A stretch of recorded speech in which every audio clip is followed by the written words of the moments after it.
there, it's Lai Quen, back again to play some more Animal Lover. I have, like much of the fandom, been obsessed with Dream Daddy over the last few days, so it's taken me a few minutes to get round and play. I'm still debating whether to make a video myself on Dream Daddy. There's so many people out there making videos, I'm not sure. Let me know if you'd like to see me play through Dream Daddy. It's fantastic to see a dating sim doing so well in the mainstream gaming society. It's something I didn't expect to see. With that said, thanks for the likes on my last video, thanks for the subscribes I've had recently. It's nice to see the channel growing. And we'll get straight on with Animal Lover here.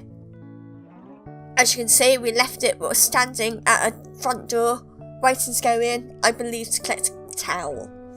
So, let's get on with it. I was only once able to remember a time that I was this nervous at my own front door. A friend of mine had pressured me to try some weed and had dropped me off at home at 3 in the morning. Been there. It felt secretive, dangerous and strange. Drugs bad, kids, by the way. It had never felt like being seen could be a dangerous thing before. This felt a lot like that. Except I'm sober. In broad daylight. I walk into my house as quietly as I can. I can hear footsteps upstairs. They sound like they're heading towards the stairs and my heart is already beating out of control. This close to being caught and I just opened the door. So, we've got a choice already, take cover or scream and lunge for the laundry room. Screaming sounds like it would be a counterproductive thing, so let's take cover. Quickly I dive for the back of a nearby couch, making an embarrassing amount of noise. So you make noise anyway. The footsteps are silent only for a moment and then continue about their business upstairs. Nice work. Rolling my feet, swiftly but quietly, I head towards the laundry room. Luckily, a batch of towels sits beside the dryer unfolded. I grab one, its warmth calming me slightly, and begin to head towards the door. The door to the master bedroom opens upstairs. My heart freezes up. It then closes again. I head out towards the side yards, sweating bullets. The door shuts louder than I would have liked. We're leaving. You okay? Yes. Fine. Edmund cleans himself up as we walk to the car. Thank you, Lai. No problem. Edmund has his eyes fixed out of the window, gazing at the streets and the people as they pass us by. His spirit seems to have lifted a bit. I'm still not totally sure where I am going when he finally speaks up. So, we grabbed your car. I wasn't sure what he was getting at. Yes, I suppose we did, though. Without alerting your mother. Thankfully, yeah. So, she probably thinks you're at the vet. That's the plan. Which means I'm lying. I already feel a little worse. What the hell is he getting at? So then, where is she going to think your car went? Ooh. Well, I took it with me. But didn't you walk? Yeah, but oops. It's gone well then, yeah? Hey, Mum! I can hear my voice played back to me just slightly as I talk. I picked up the car, something came up. I'll explain later. But I don't want you to think it was like stolen or anything. Sorry, I didn't come by to say hi. Anyway, love you. Bye. Click. If nothing else, that gives me a little more time to think up a decent lie. All this lying. I hate lying, especially when I'm not necessarily doing something wrong. Should I have abandoned a naked Edmund to the streets for the sake of not having to lie to anyone? Probably. Would anyone understand if they caught me lying? Is this a decent excuse? All of these musings come to me as I am forced to select men's clothing from a thrift store. Shirts, pants, underwear, socks. I don't know if Edmund would be a medium or a large. Maybe an extra large. He's not a small guy. Which I guess would preclude the medium sizes. Or would it? I pick up all sorts of varying clothing and shoes. Thrift stores having a sale. It's all amazingly cheap. Fortunate that. As I check out, swiping my card through the machine, I ask myself if anyone's going to pay me back for all of this. No, is the answer. I don't suppose Mr. Prince can spot me a 20. Whatever. The clothes cost $5 at most. Exactly. Which would be easier to swallow if I was getting paid for my work. Fair point. Internships. God. Returning to the car, I see Edmund staring out of the window at the bland grey suburbia. I can't see his face, it's turned away from me. If I was sitting where he was, I'd be looking out at the boring, hot mess of colourless concrete with annoyance. Who knows though, maybe he's doing the time traveller thing where every bit of modern life fascinates him. Or something. He seems fine. Hey, Edmund. Got you some clothes. I think these should fit fine. Nothing fancy, most one-size-fits-all stuff. That's very kind of you, Lai. Thank you so much. It's no problem. So, we need to talk this thing out. Thing? Nothing specific. Just all of this. What's going on? I think we should grab a bite to eat and sit down and talk somewhere. Sounds good. Have you ever had coffee, Edmund? It's been a while. Would you like some? Certainly. Would it be alright if I also got water? Oh, of course. We are still talking like people. I haven't caught him speaking like a royal or turning his nose up at anything. His poise is remarkable, actually. He grips his seat a little as I start up the car. I take him to the chain coffee shop. I'd take him to a neat underground coffee shop if I knew any. Oh well, he won't know the difference. So, I ordered him a black coffee and I put cream and sugar in it, imagining that he would not like coffee's bitter taste at first. I personally got an overly sugary frappuccino. One of my favourites. We got our drinks, sat down, and I'm ready to listen. This better be a good story. Oh, screen's doing a funny thing. My mind is open. I am calm. I don't have to go back to the vet today. I take a deep breath. Begin. What? Begin. How did this begin? What caused you to become a hamster, and how did it turn out that I could kiss you and turn you back into a human? I have no idea. What? I don't know. Oh. I thought you'd know. Yeah, I really don't have a clue. So we're not getting any answers right now. It's all a blur. You're serious? Completely. I'd really like to know. I don't know. I think maybe it was a wizard. It's always a wizard. God. Ugh. God damn it. A wizard, huh? Her reaction seems the same as mine. It's always a wizard. I don't know. It feels like it would be a spell or something. I remember my 25th birthday. I remember a lot of people passing around alcohol. I remember large castle halls and big promises. One day, out of nowhere though, I just kind of realised that I'm a hamster. Like, I was probably a hamster for maybe a few years before I realised that I was one. Could have been a decade, I don't know. Then I had a bit of a crisis, a panic. For the first 100? It had to be at least 100 years. What? For the first 100 years or so, I was a wild hamster, resurrecting as a wild hamster, wild animal over and over again. I would die over and over. Sometimes it would be a hawk, other times it was a badger or something. Sometimes it would be disease. Sometimes I'd just die. Gruesome. For like no reason. Then, one day, I was a domesticated hamster. I was placed in a cage, and then placed in another cage. A little girl looked after me. I was taken care of. And then I died of old age. For a moment, Edmund is silent. This is a lot for me to take in too. Really, I think his trauma might beat your trauma. Sorry, I'm rambling. I promised I wouldn't do this, but hamsters can't talk.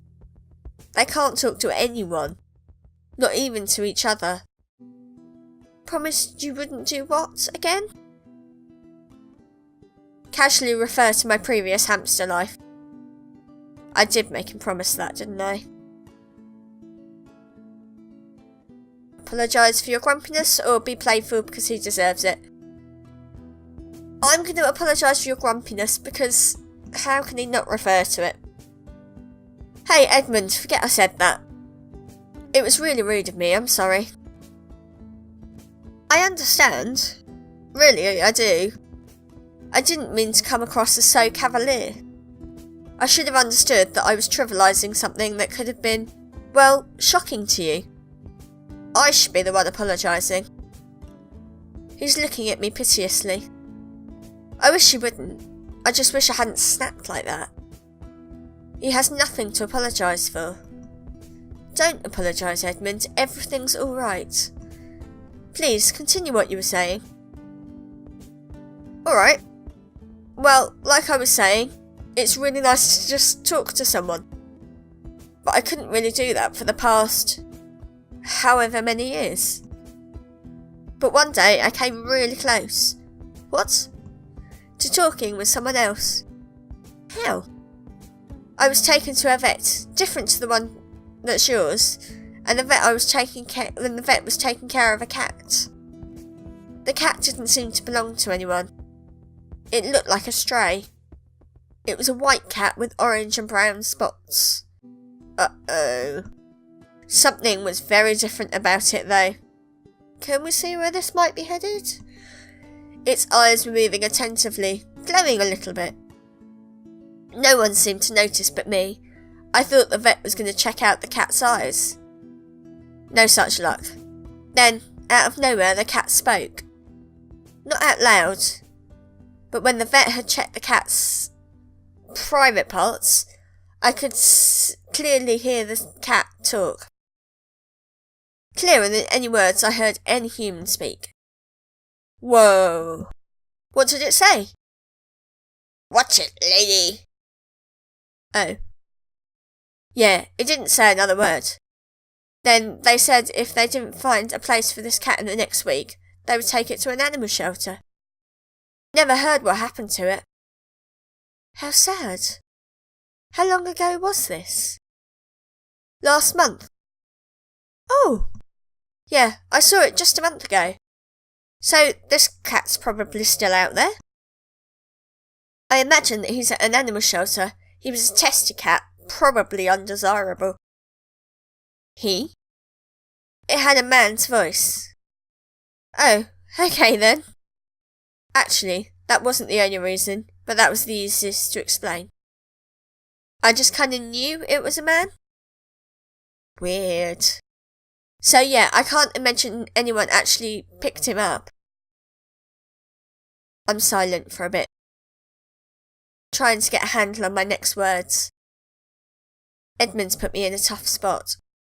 I came here to figure out a plan for Edmund, to find him a place to sleep and to find out what to do with him. Then he starts up on the story of another animal man. Another soul trapped inside of an animal's body. After this coffee break, I would be at least halfway through my responsibilities as caretaker? Pet sitter, maybe? Edmund is partially my responsibility, and yet I have no idea what to do with him. Are we really going to get started on saving more animals before I even know what to do with one guy? Even if there are people in need. Edmund,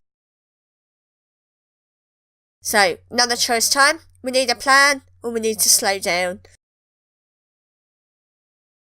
I'm going to go with we need a plan.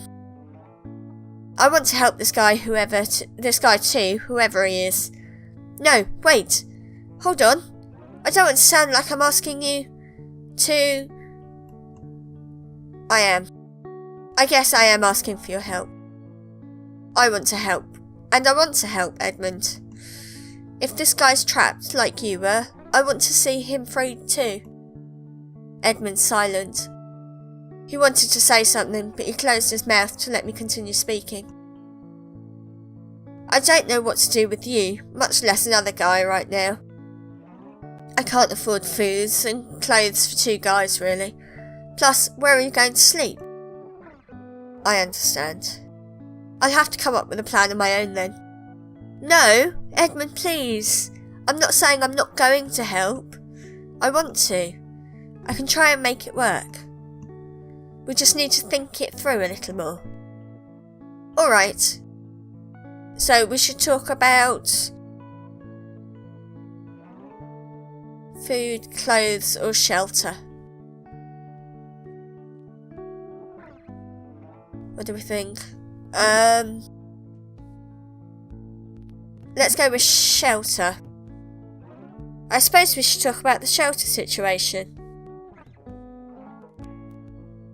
Alright, shelter. Where are you 2 going to sleep? I truthfully have no idea. I found myself having to hand-wave the idea of him suggesting my bed. He's too polite for that. Well, if it comes down to that, you can stay in my room. I have to sneak you in at night. Feels weird. What does? Being referred to as you 2 already. We're really doing this, aren't we? We are. I hope he's okay. Me too. Thank you for letting us stay in your room. Don't thank me yet, it's kind of a dump. So, we talk about food or clothes next? Clothes might be a good one. Clothes. We need to talk about clothes. Do you think this guy is going to be naked when he transforms? I can't imagine he wouldn't be. Alright, let's make a stop back at the thrift store before heading to the animal shelter. Lai? Yes? You do know I'm not positive that's where he is. I figured as much. Okay.